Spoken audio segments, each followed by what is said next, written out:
Julian priest.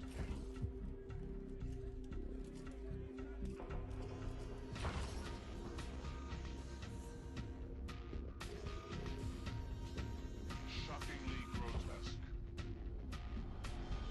Yes, says, do intentions equal actions?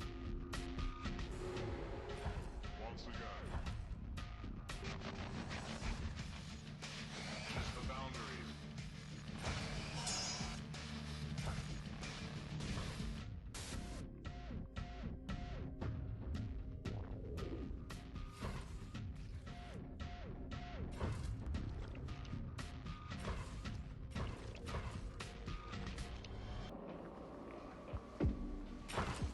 I conceive the ultimate act. I push the boundaries of suicide, art, even death itself. I paid the price for immortality in more ways than one. Be careful what you wish for. You just may get it. Sick as it is, though, you gotta admit, there's something about it. I don't know. Looks kind of cool. Look at this.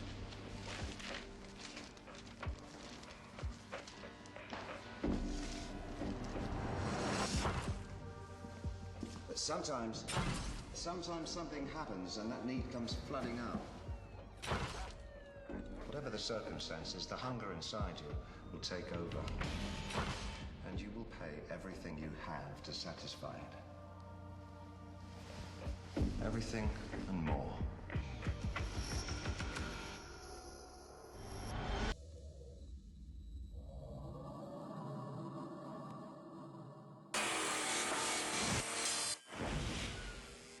Time passes, things change. But we're still stuck inside our bodies. Still ourselves. Now and forever. You may want to get out. But there is no way out. Even when we die as ourselves. And for some people, this is the true nightmare. They can't stand themselves. They need to change. But you can't change. Unless you're lucky enough to know somebody who can change you.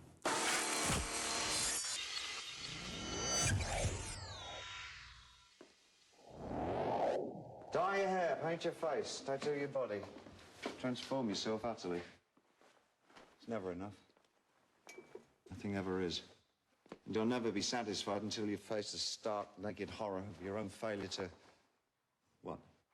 Survive, adapt, accommodate your own existence? However you wish to describe it, the fact remains there is no escape, except, of course, that single final act. Death. Only this will set you free.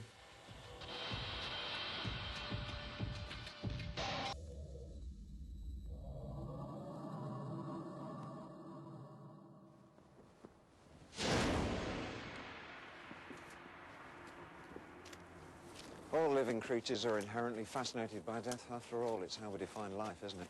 There's no logical need to explore death, no need to look for it. Be sure it'll find you. But some of us pursue death not out of curiosity, but because we're compelled.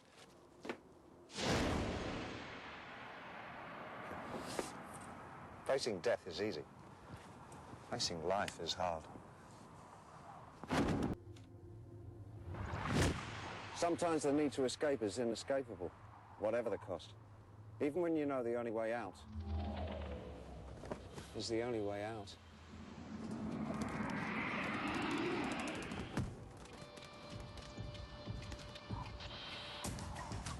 Be careful. You can escape everything in this life. Everything. Except yourself.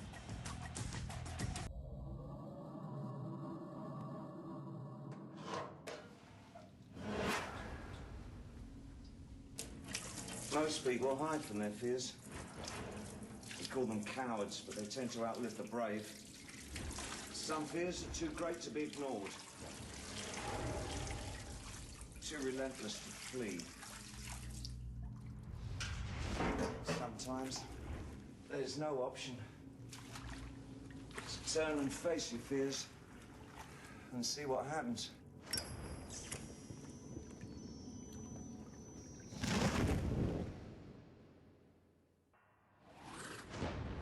We see what we expect to see and feel what we expect to feel. And if we expect to be afraid, then we will be afraid. And that's a fool's game. If you live your life in anticipation of doom, in the certainty of it, if you know it'll find you and overwhelm you, why fight it?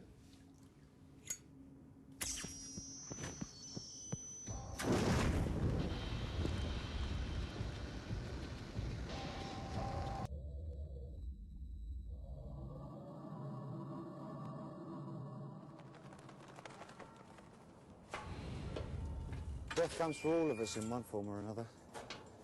Violent ends, suicides, murders. That's the norm around here, of course. But whether we scream in defiance or open our arms in welcome, our end is waiting.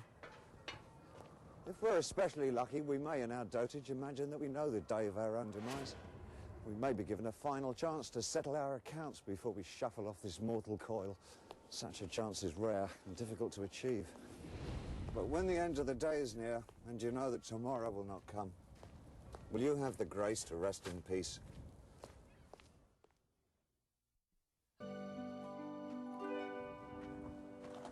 Things die, but life goes on.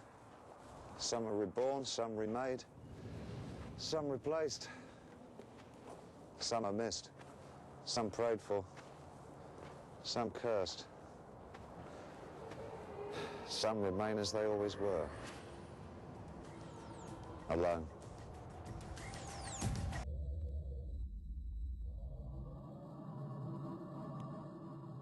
So many choices in life. So many variations on each and everything. Being a man, I find myself attracted not so much to any particular choice, but rather that there's more than one thing to try, and I want it all. For most men, the thrill of the hunt is both our blessing and our curse, the bane of wives and the boon of escort services. We're simply addicted to variety. We want not this or that, but this and that, and that and that, and that one there. That one looks good. Tastes good. Fun just never ends. Don't you wish you could have your cake and eat it too? Doesn't every man secretly wish that he could have every woman in the world, and yet have a monogamous, loyal, devoted relationship with each and every one of them? Well, he can. Maybe unfair, even abusive, but if you find the right person and you don't let their feelings get in the way, you can be unfair to your heart's content.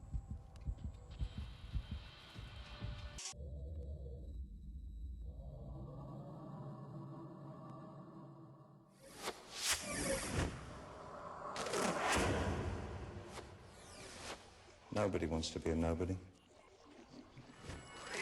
Everyone, be they ever so humble, wants to make something of themselves.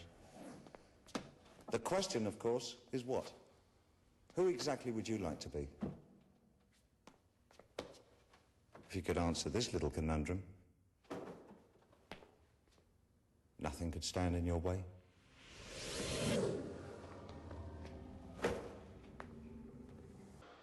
To be someone of importance, to be special, a universal desire, but with a hidden cost. For if you wish to rise above the masses, you must separate yourself from them. You must abandon those qualities that are universal and replace them with qualities unique unto yourself. You must do what it takes to become something else entirely.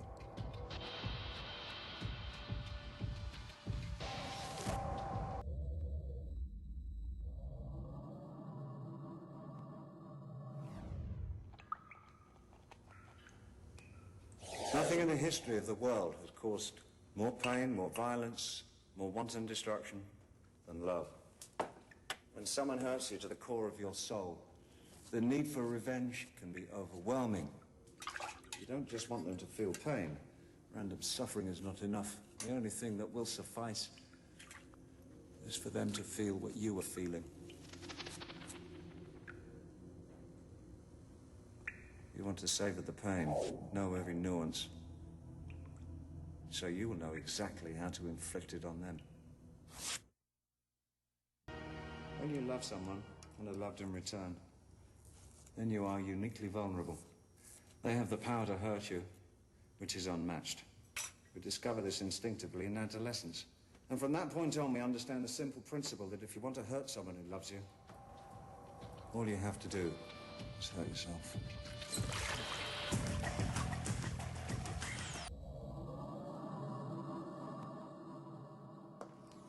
Beauty, it is often said, is in the eye of the beholder. What if the beholder can't see it? Is this a blessing or a curse? Beauty, after all, is rooted in truth, and truth may be an ugly sight indeed. But truth makes no excuses, allows no compromises, offers no comfort.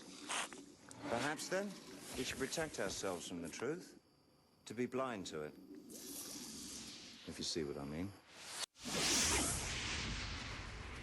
Perception is everything.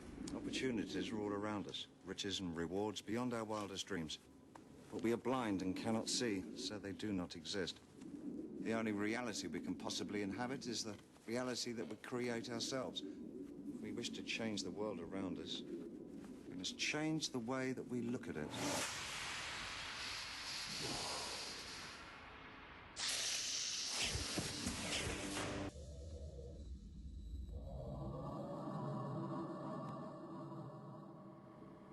Each of us is unique. Of course, that's a given. But some of us are more unique than others. Some of us have a hard time fitting in. We just don't seem to belong.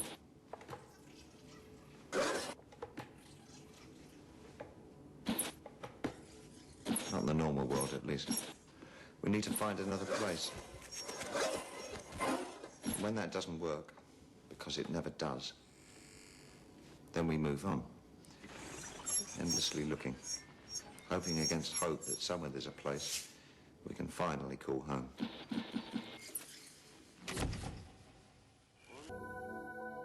We all look for acceptance in this life. Some of us change to get it. Others cannot change so easily. We must be accepted as we are, warts and all. And if we're dangerous, the real acceptance can only take one form. We must be removed. We must be broken before we break again. We must be made to fit in.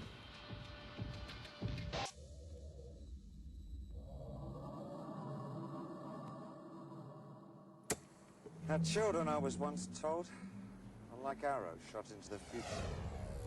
Into time rather than space. We cannot know how far they will travel, but we can have some control over which direction they point, with how much force they leave. And there, our control ends. Once released, they're on their own. We cannot tell where they will land, only watch and hope.